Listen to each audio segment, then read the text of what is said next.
It has grown from like a small marketing idea to its own medium. So now I can just live from the newsletter. And then I have Very Fresh, a licensing model where I'm selling the articles that I've already written to companies who then send out those as kind of an internal newsletter. So I already made, I think, like 30,000 euros just with the licensing model this year. What if you could license your newsletter? Like a photographer licenses their photos. This year's Inbox Award for Innovation in Revenue goes to Berlin-based Anne-Kathrin Gerstlauer, creator of TextHacks with over 18,000 subscribers on Substack. Her approach is rewriting the rules. She's tripled her prices, is fully booked months in advance, and calls it the biggest milestone of her career. And here is the genius move. She licenses her newsletter content to companies. They pay thousands to republish her tips inside their own internal newsletters. From Berlin to inboxes across Germany, Austria, and Switzerland, Anne-Kathrin is proving that thinking outside the inbox pays off. There is no limit to what your inbox can become. Welcome to today's podcast. So excited to have you here. I know that we have a mutual friend, Dan Oshinsky. Dan Oshinsky awarded your newsletter, TextHacks, which now has 17,000 subscribers, which is amazing. So I'd like to know a bit more about your newsletter. When did you start? Where did you start? And where is TextHacks now in 2025? I started TextTex in January 2022. It was just like a small marketing idea, like get some new people to know me, to book my workshops. So I'm doing workshops, corporations about writing. I wanted to, like network a little bit. And I thought if one day I'd have 1,000 subscribers, awesome. And then I hit that milestone 2 weeks after publishing. So I knew I had something there. That's where I started. And today I'm at 17,000 subscribers.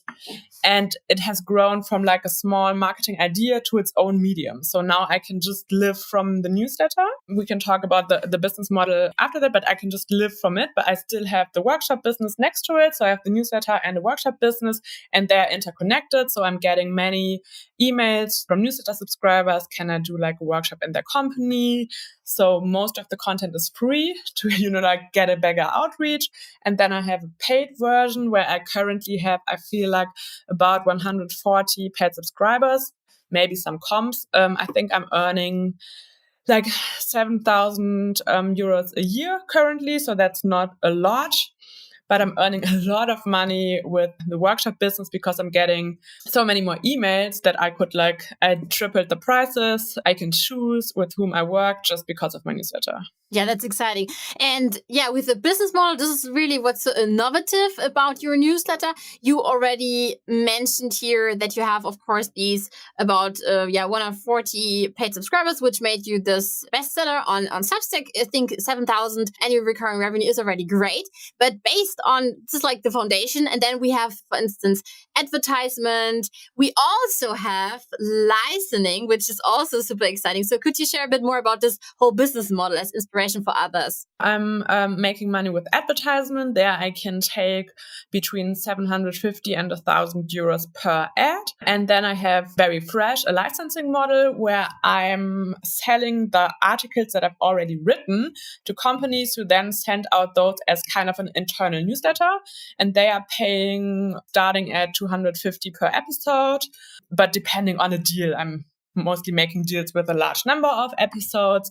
So I already made, I think, like 30,000 euros just with the licensing model this year. And so that's a great way to scale my newsletter because the content is already written. Sometimes I'm changing the examples through examples from the company. Sometimes I just have to clean the document and send it to them. And that's like a very new way to like make revenue from your newsletter. Yeah, this is some kind of syndication then, but It's like from this individual, or you being an individual writer with a newsletter to, the corporate world, which is super exciting. And I'm super proud that you're like now a founder, because this is like your full-time job with the newsletter, the ads, licensing, and also you're offering these amazing workshops. Could you share a bit more about this? Because this is where it all started. Yes, that's where it all started. So I'm doing workshops in corporations. It started in journalism, but now I'm doing it in all kinds of fields. For example, in banks, where I teach people who have studied law and are really bad at writing, how to write like a better text for their policy lobby papers and so on. That's where I'm making most of the money. The content from the newsletter is actually coming from those workshops, because I have all those presentations, all those hacks that I developed while developing the workshops. But also I'm writing a newsletter episode, and then I'm like, oh, that's a great idea. I should include this in my next workshop. So it's kind of a full circle moment there. Want to know how Anne-Kathrin licensed her writing and started making thousands from it? Then join the Online Writing Club, the newsletter for over 14,000 writers, creators, and artists who want to launch, grow, and monetize their writing online. Rebels like Anne-Kathrin are already inside, sharing their best ideas. Yeah, and I think the best part about these workshops is really that you can sit on your chair in your home office in Berlin, and you don't have to go outside, travel somewhere to Bavaria or somewhere else to the north or wherever. You can just be there, and then for 2 or 3 hours via Teams or so, show your presentation, and so that people learn a bit more about your TextHacks, because the idea is to become a better writer. And if we want to become a better writer and or newsletter writer, what would be, the best hacks you could share with us? The best hack for a newsletter writer and every writer is like, take back your ego. Most people are writing for themselves, and that's great for creative work. But if we really want to sell something, educate people, we really have to think on what should other people learn, and then put that at the top of the article. Most people start with la la la la la la la la, and then like in the last episode, it's like what you can learn, here's a link and stuff like that. And that's not how a text is written nowadays on the internet.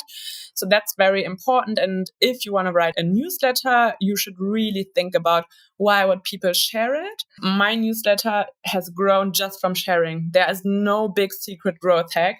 It's just people like it, people feel educated, people share it with their friends and with their colleagues. So some days I see like 30 people from one company really signing up. Yeah, and we were talking about like this pyramid model there, where like the most important information is here, and then you can also cut things.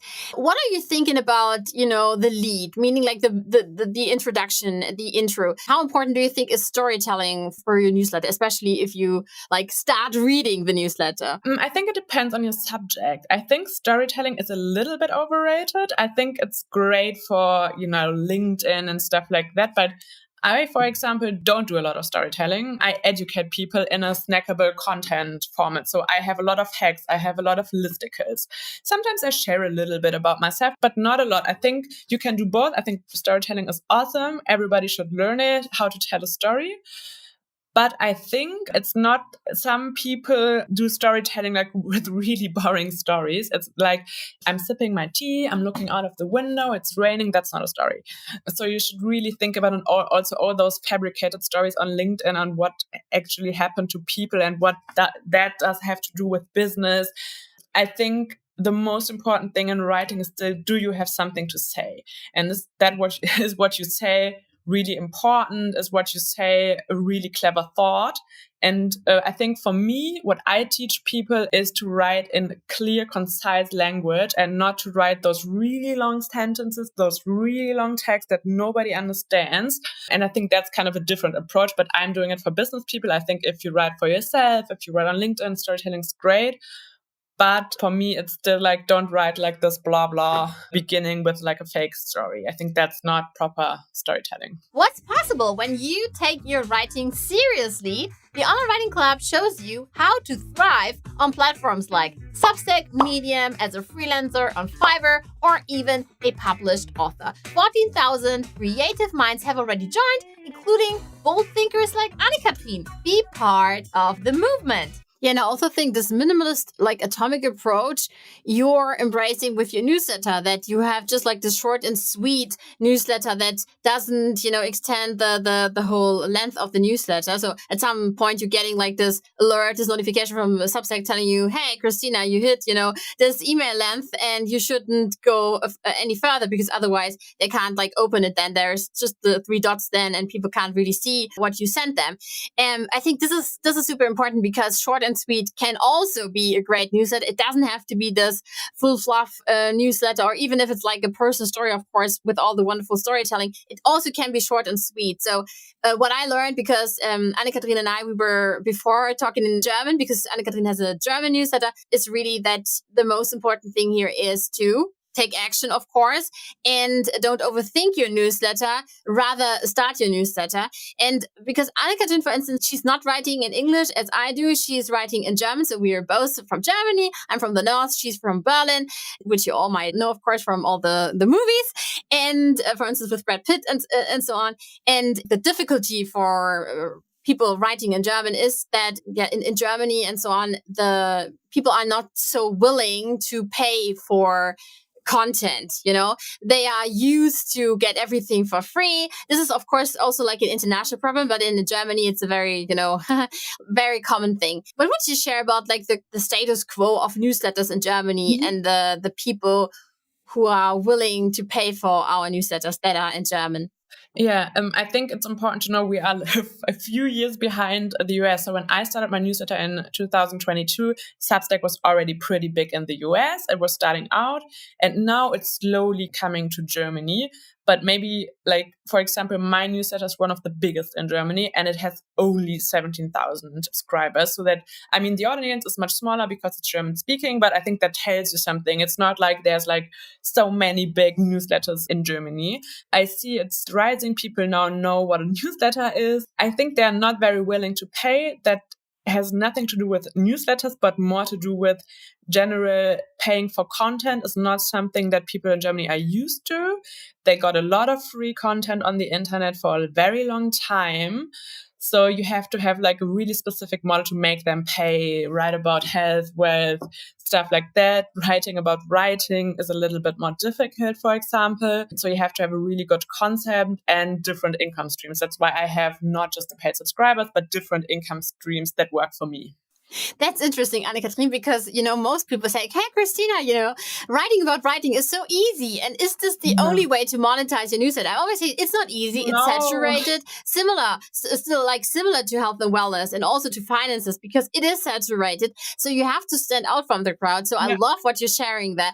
And in addition, also, it is not just your paid subscription model newsletter. You definitely have to add more income streams to it. Otherwise, it won't work. Of course, it can work over time, but you have, since you're like a freelancer, you have your own business, you have somehow to, it has to be a sustainable business. Otherwise it wouldn't work. And you told us about like all the different income streams you have there. What's your vision for TextHacks in 2025? Where do you think you can go with your newsletter? I think like short term, I want to like make it more professional, like with the ads, get more advertising, get the license model going, stuff like that. I feel like my long-term vision would be just to have the newsletter, to have everything around this TextHacks brand and not have like the workshop business and then the TextHacks business. It's kind of interconnected, but I'd like to have it all in one place. I don't think it's impossible, but it really depends on, is the newsletter something in Germany that you can live just from the newsletter that you can live one day from? That would be awesome. Writing doesn't have to be a lonely path. Inside the Online Writing Club, you'll meet thousands of like-minded creatives who are writing, publishing, and earning online. Learn from trailblazers like Anne-Kathrin and find your own voice in a community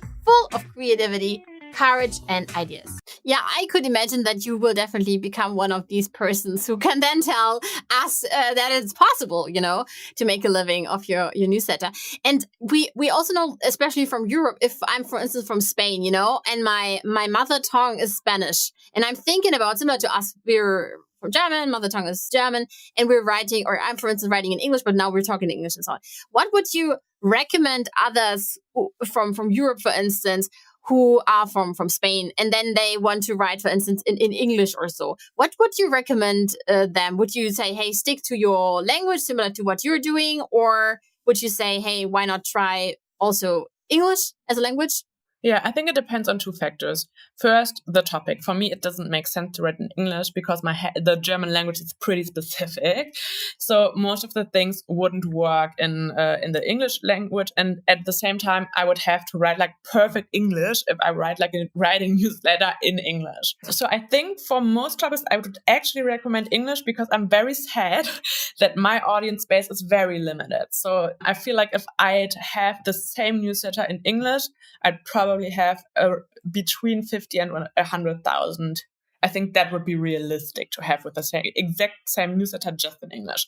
So I think your potential is much bigger with English. And I feel like with modern AI tools and stuff like that, you can like let it edit a little bit.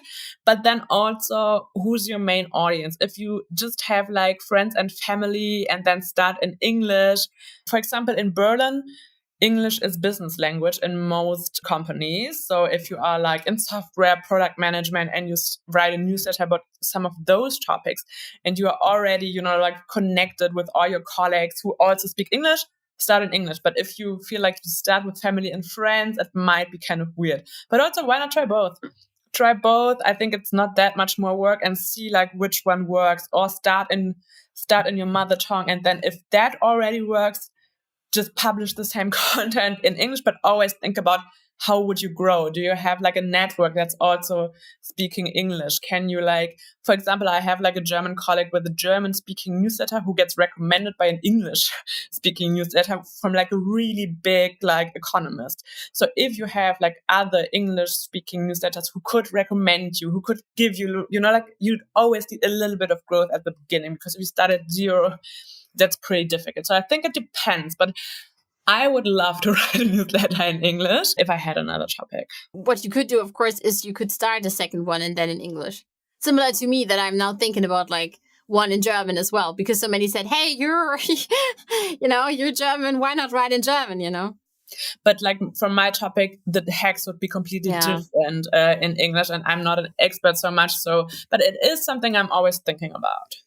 That's nice to hear. Super. Anne-Kathrin, was so nice meeting you. And I wish you all the best for your newsletter, TextHacks. And everyone who would want to connect with Anne-Kathrin can do this. Just go on TextHacks on Substack and check her out. So thank you so much for this interview. Thank you so much too. Don't want to miss the ideas that could change your writing life? Subscribe now and get inspiring interviews, strategies, and writing prompts straight from the Online Writing Club in your inbox.